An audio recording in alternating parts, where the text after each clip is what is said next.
দু পৃষ্ঠা পরিস্থিতি তুই বলছিস নবী আমার মতো, আরে নবী তোর মতো কি করে হয়?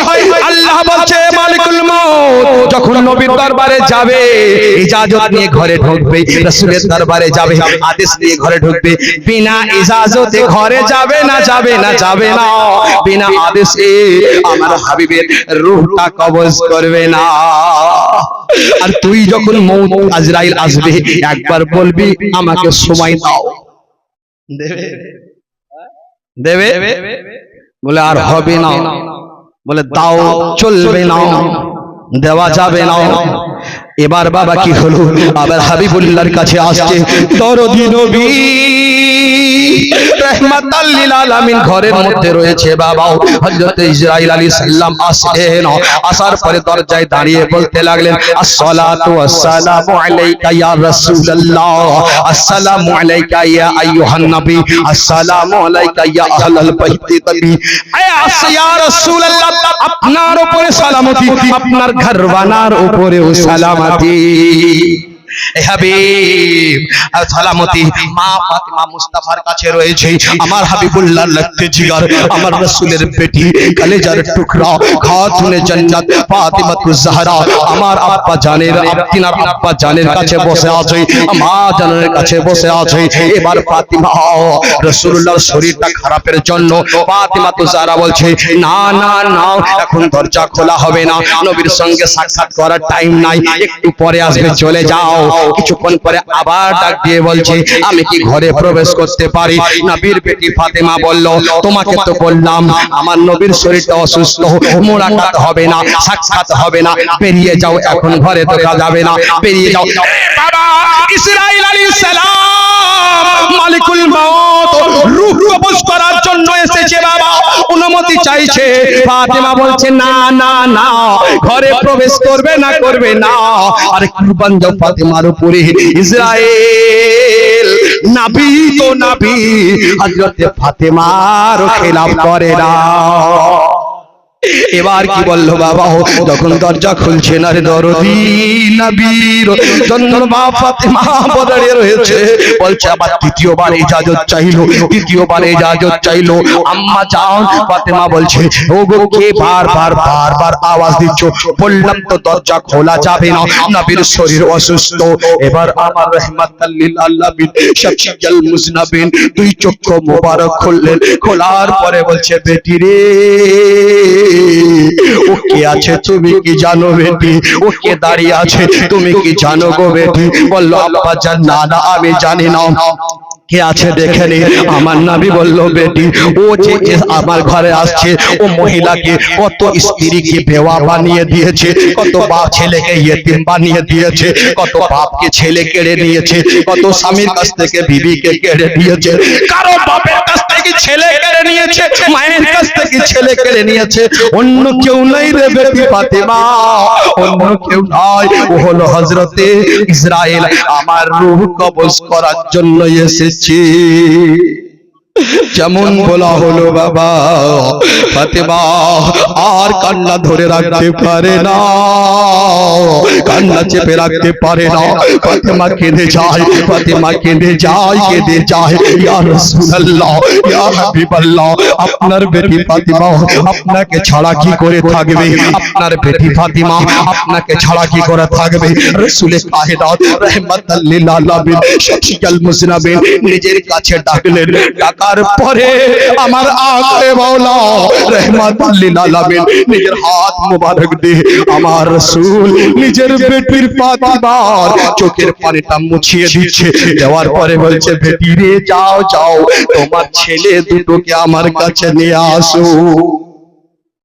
আমি রাসূল মালিক মুখতার দো জাহানের বাদশা আমি আদেশ করলাম রে বেটি তোমার দুটো ছেলে হাসান হুসাইনকে আমার কাছে হাজির করে দাও, হাসান হুসাইনকে আমার কাছে নিয়ে আসো। আম্মা জান হযরত ফাতেমা যাহরা রাদিয়াল্লাহু তাআলা আনহা কি করলেন, তাড়াতাড়ি উঠলেন। ওঠার পরে রে বাবা আমার রাসূল কায়নাত রাহমাতাল লিল আলামিন শফিউল মুসনাবিনের কথা শুনে নবী দরদি নবী মুস্তাফার কথা মেনে হাসান হুসাইনকে কাছে ডাকলেন। নবী বিছানায় শুয়ে আছে, এখনো ইসরাইলকে মালিকুল মউতকে ঘরে প্রবেশ করার অনুমতি দেয়নি, বাইরে এখনো দাঁড়িয়ে আছে। ঘরে এসব কাণ্ড চলছে, বাইরে দাঁড়িয়ে আছে রে বাবা। ইসরাইল রূহ কবজ করতে এসেছে, বাইরে দাঁড়িয়ে আছে, ঘরে প্রবেশ করতে পারছে না, বাইরে দাঁড়িয়ে আছে। এবার এদিকে ঘরে চলছে, হাসান হুসাইনকে কাছে ডাকা হলো। হাসান হুসাইন কাছে আসলেন, নবী আমার কাছে ডাকলেন। ডাকার পরে তুই কলিজার টুকরা, তুই হাসান হুসাইনকে। নবী বলছেন আরে হুসাইন যদি কাঁদে আমি সহ্য করতে পারি না, আমি হাবা রাহমাতাল লিল আলামিন, আমি ব্যথা সহ্য করতে পারি না, রাসূলের কান্না সহ্য করতে পারি না।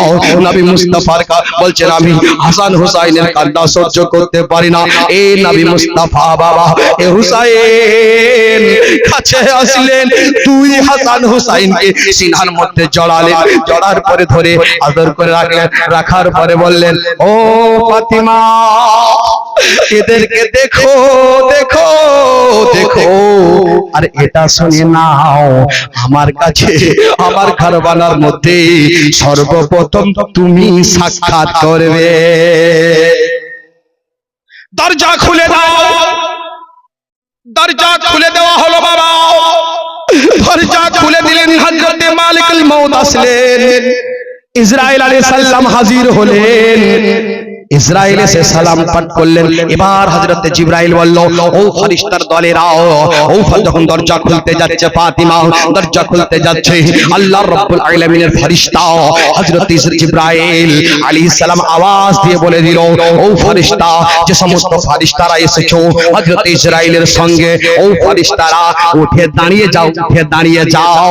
নবী নন্দনে নবীর কলেজার টুকরা নবীর বেটি ফাতেমা আসছে, নবীর বেটি ফাতেমার ইস্তেকবালের জন্য সকলে দাঁড়িয়ে যাও। ও বাবা নবীর বেটির মহব্বতে যদি ফেরেশতা দাঁড়াতে পারে, ও কোন হতভাগা নবীর মহব্বতে কিয়াম করতে পারে না, নবীর মহব্বতে কিয়াম করে না। জেনে রাখো ওদের নসিবে নবীও নাই, আহলে বাইতের মহব্বতে নাই বাবা। যেদিকে বলতেছিলাম চালাবো, শুনবেন চলবে তো? জোরে বলেন ইয়া রাসূলুল্লাহ। বাবা এই মহব্বতের ওয়াজ চলছে আজকে, নবীর ভালোবাসার ওয়াজ চলছে, মিলাদ শোনাচ্ছি। যদি আপনারা রাজি থাকেন তাহলে শোনাবো, শুনবেন তো? ঘটনা আগে কি হয়েছে এবার বলেন ইয়া রাসূলুল্লাহ। দোকানে হাত তুলে বলেন ইয়া রাসূলুল্লাহ। নবীর মহব্বতে ইয়া রাসূলুল্লাহ, আরে ইয়া রাসূলুল্লাহ সে ইয়া আল্লাহ হাত তুলেন, সকল হাত তুলেন। ইয়া আল্লাহ যতজন নবীর মহব্বতে হাত তুলেছে মাওলা এই মিলাদের মহব্বত থেকে দোয়া করছি, আল্লাহ নবীর সাদকায় এদের গুনাহকে maaf করে দিও, এদের জান আওলাদকে maaf করে দিও, যারা ইন্তেকাল করেছে সকলকে maaf করে জান্নাতি বানিয়ে দাও। আল্লাহর নবীর মহব্বতে হাত তুলেছেন বাবা। এবার আমি যেটা বলতে চাইছিলাম, আলা হযরত তাজ্জুল কবি বলেছেন কি ইয়া রাসূলুল্লাহ से हमको प्यार है, या रसूलुल्लाह से हमको प्यार है, जिसने ये नारा लगाया उसका बेड़ा, उसका बेड़ा जोरे बोलो लब्बैक लब्बैक लब्बैक या रसूलुल्लाह, लब्बैक लब्बैक लब्बैक या रसूलुल्लाह। নবীর মহব্বতে আমাদের আসতে হয় বাবা, নবী ছাড়া সবটা বেকার না। চলুন এবার বাবা নবী দরদি উম্মতের জন্য কি করেছেন শুনবেন না? এবার মেন টুকু আসছে, মেন দুরূদ পড়ে নিন। আল্লাহুম্মা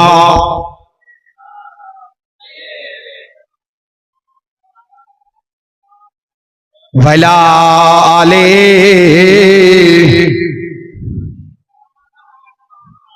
বাবা। যেদিকে আমি বলতে যাচ্ছিলাম, আরে দরদি নবী আমার দরজাটা খুলে দিতে বললেন। হযরতে ফাতেমা দরজা খুলতে যাচ্ছে, যেমনই দরজা খুলতে যাবে রে বাবা ইসরাম হযরতে জিবরাইল বলল ও ফেরেশতার দলেরা দাঁড়িয়ে যাও, দাঁড়িয়ে যাও। নবী নন্দনী আসছে, আরে কোন ফাতেমা? কে ফাতেমা? কে ফাতেমা বাবা? আজ তাও বকর বলেছেন আমি নবী মুস্তাফার কদম তলে আমার মা বাপ কুরবান।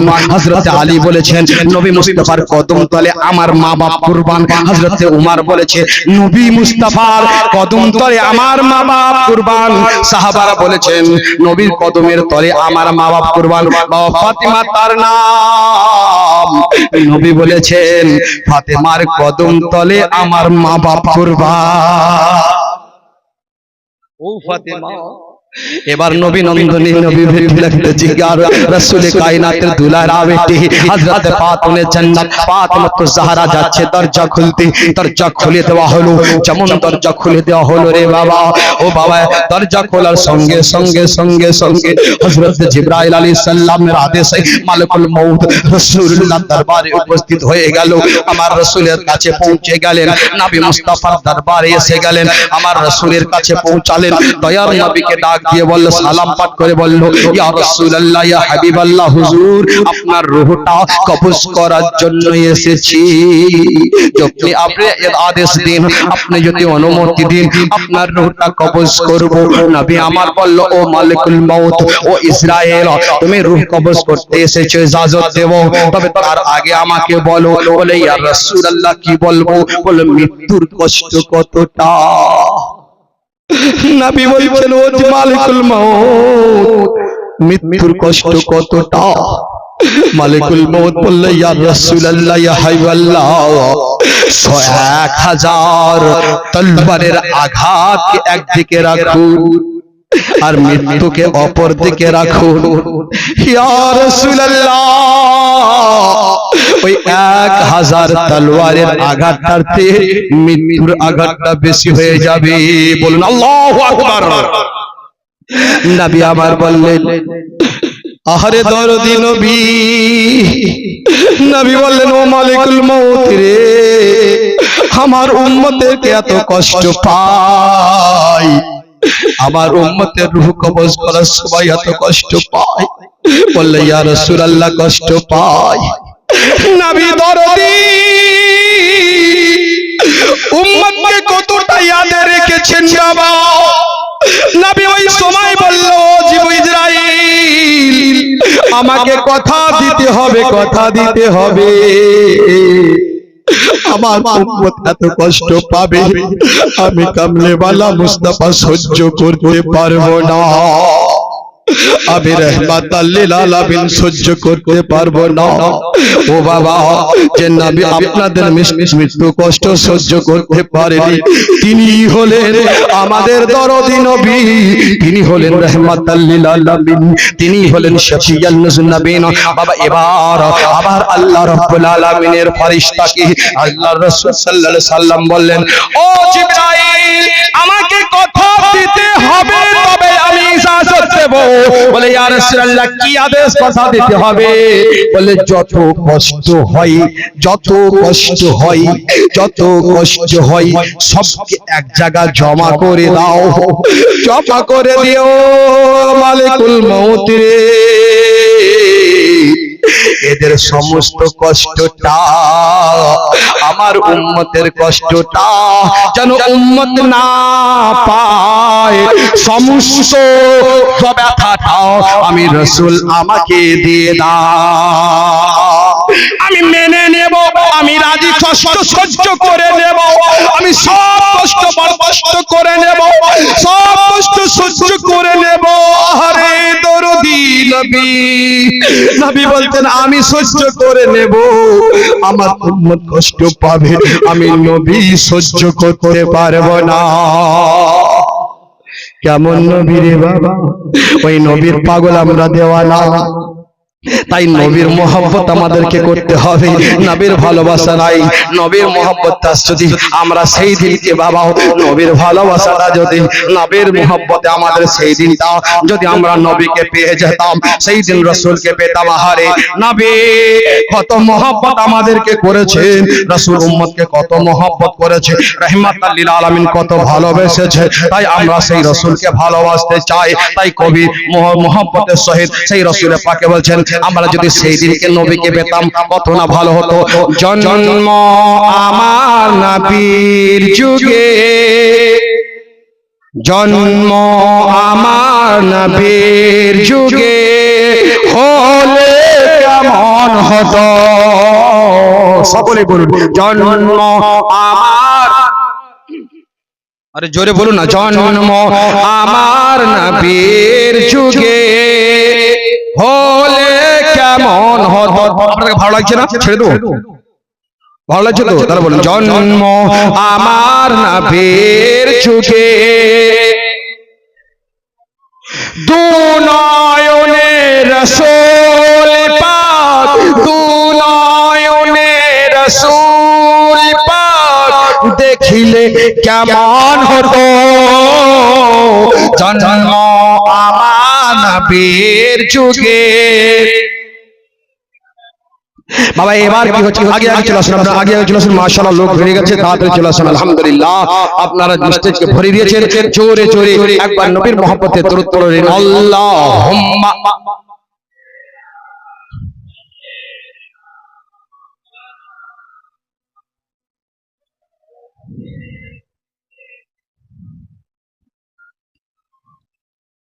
বাবা এবার যেখানে বলতেছিলাম আহারে দরদি নবী, উম্মতকে তখনও ভুলেন নাই। নবী আমার বললে, ও মালিকুল মাউত রে, যদি একবার আমাকে কথাটা দিয়ে দাও, আমি ইজাজত দিয়ে দেব, আমার রূহটা কবজ করতে আদেশ দিয়ে দিব। বললে, ইয়া রাসূলুল্লাহ কি আদেশ? বললে, যত কষ্ট হয় আমার উম্মতকে দেবে নাও, আমি রাহমাতাল লিল আলামিন, আমার উম্মতের কষ্ট আমি নবী সহ্য করতে পারবো না, আমার উম্মতের বেদনা ব্যথা আমি রাসূল সহ্য করতে পারি না। কিতাবের মধ্যে পড়ছিলাম বাবা, কিতাবের মধ্যে দেখলাম কোন উম্মতির পায়ে একটা কাঁটা যদি বিঁধে যায়, আমার কামলিওয়ালা বলছে ওই ব্যথাটা আমি নবী আগে পেয়ে যাই। আহারে দরদি নবী, কাঁটা আপনার পায়ে বিঁধে রাসূল বলছে আমি ব্যথা পাই। এরকম নবী কে হবে বাবা? কে হবে নবী? এবার আওয়াজ ভেসে আসলো, ইয়া রাসূলুল্লাহ, ইয়া হাবিবাল্লাহ, আপনি চিন্তা করবেন না, করবেন না, করবেন না রাসূল গো, যারা প্রকৃত আপনার উম্মত হবে, যারা প্রকৃত আপনার দেওয়ানা হবে, যখন মহিলারা আটা ছানতে ছানতে ছানতে আটার মধ্যে একটা চুল দেখতে পাই, ওই চুলটা যেমন টুকটুক করে ফেলে দেয়, কেউ জানতে পারে না। আমার আল্লাহ বলছেন, ও হাবিব, আমি কথা দিয়ে দিলাম, যারা আপনার উম্মতি হবে, সচ্চা গোলাম হবে, সচ্চা দেওয়ানা হবে, তারা মৃত্যুর একটু চুল পরিমাণ কষ্ট পাবে না। কার জন্য? রাসূলের জন্য, নবীর ভালোবাসায়। তাই না? আপনারা বুঝতে পারলেন যে নবী মৃত্যুর ব্যথাটা আপনার আমার কষ্ট কমিয়ে দিয়েছেন। সেই নবীকে আমরা ভুলতে পারি? জোরে বলুন, ভুলতে পারবো? ভুলতে আমরা পারবো না। ভুলিনি, ভুলবো না।